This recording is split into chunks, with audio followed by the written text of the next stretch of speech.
Assalamualaikum warahmatullahi wabarakatuh. Alhamdulillahirabbil alamin wa bihi nasta'in ala umuri dunya waddin. Wassalatu wassalamu ala asyrafil anbiya'i wa mursalin sayyidina Muhammad wa ala alihi washabihi ajmain amma ba'd. Puji syukur kita panjatkan kehadirat Allah Subhanahu wa taala karena atas limpahan rahmat dan hidayahnya lah sehingga kita masih diberikan kekuatan, kesehatan serta kesempatan untuk melakukan aktivitas di dunia ini.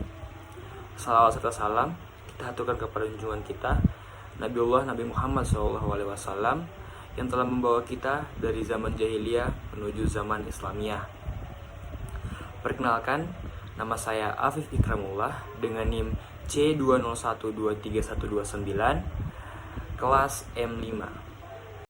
Kali ini saya akan membawakan 3 tema tentang zakat, sistem politik pada masa Nabi dan para sahabat, dan moderasi beragama. Baik, yang pertama ada zakat. Zakat adalah salah satu dari 5 pilar utama dalam agama Islam dan merupakan kewajiban keuangan yang dikenakan kepada umat, dan zakat juga salah satu cara untuk mendekatkan diri kepada Allah Subhanahu wa taala dan mendapatkan pahala dan keberkahan darinya. Yang pertama ada zakat fitrah. Zakat yang wajib dikeluarkan oleh setiap muslim pada bulan Ramadan sebelum sholat Idul Fitri. Zakat fitrah berupa bahan makanan pokok yang disesuaikan dengan kebiasaan masyarakat setempat. Besaran zakat fitrah adalah 2,5 kg atau 3,5 liter per orang. Yang kedua ada zakat mal. Zakat yang wajib dikeluarkan oleh setiap muslim yang memiliki harta melebihi nisab atau batas minimal dan telah mencapai haul atau masa kepemilikan. Salah satu tahun Hijriah. Zakat mal berlaku untuk harta-harta seperti emas, perak, uang ternak, hasil pertanian, perdagangan, profesi, pertambangan, dan lain-lain. Besaran zakat mal bervariasi tergantung jenis hartanya mulai dari 2,5% hingga 20%. Tema yang kedua yaitu sistem politik pada masa Nabi dan sahabat. Pada zaman Nabi dan sahabat, kebijakan politik didasarkan pada prinsip-prinsip Islam. Beberapa aspek kebijakan politik yang diterapkan meliputi yang pertama ada prinsip keadilan. Keadilan sangat ditekankan dalam kebijakan politik. Pemimpin berusaha untuk menegakkan keadilan sosial dan hukum, mengambil keputusan yang adil, dan memberikan perlindungan kepada seluruh masyarakat. Yang kedua ada musyawarah. Keputusan politik diambil melalui musyawarah atau konsultasi. Nabi Muhammad SAW dan para sahabatnya secara aktif terlibat dalam dialog dan mendengar pendapat para sahabat sebelum mengambil keputusan penting. Yang ketiga ada penegakan hukum Islam. Hukum Islam diterapkan sebagai dasar hukum, mencakup aspek pidana, perdata, dan moral. Hukuman dan sanksi diberlakukan sesuai dengan prinsip-prinsip Islam. Yang keempat ada pembinaan masyarakat. Pemimpin berperan dalam pembinaan dan pengembangan masyarakat. Pendidikan, kesejahteraan, dan kesehatan masyarakat menjadi fokus untuk memastikan kesejahteraan umat. Yang kelima ada penyebaran Islam secara damai. Penyebaran Islam dilakukan secara damai melalui dakwah dan bukan dengan cara paksa. Pembauran antara umat muslim dan non-muslim dihargai untuk menciptakan kerukunan di masyarakat. Yang keenam ada kebijakan luar negeri. Hubungan dengan negara-negara lain didasarkan pada prinsip saling menghormati dan menjaga perdamaian selama tidak mengancam keamanan umat Islam.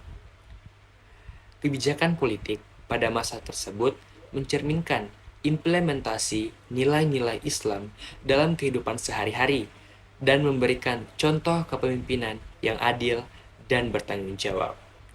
Tema ketiga yaitu moderasi beragama. Moderasi beragama mengacu pada pendekatan dalam menjalani keyakinan agama yang seimbang, toleran, dan menghargai keragaman.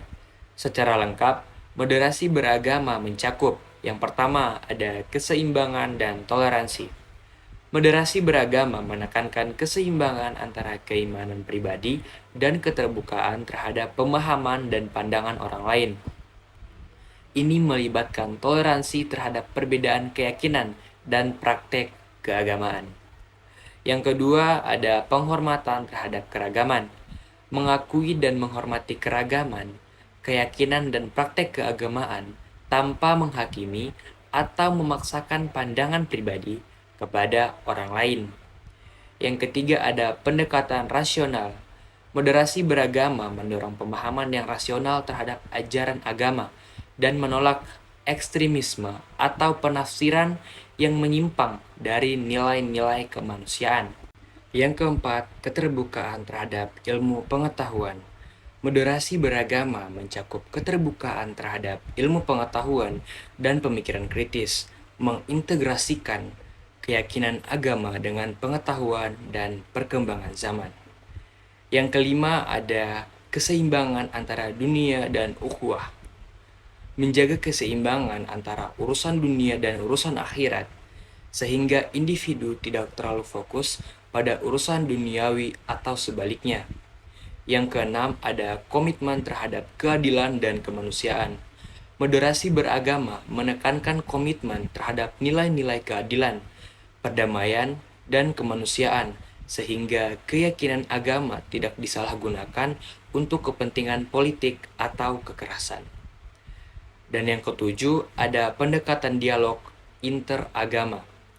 Mendorong dialog dan kerjasama antar pemeluk agama untuk memahami perbedaan, mengatasi ketegangan, dan membangun hubungan yang harmonis.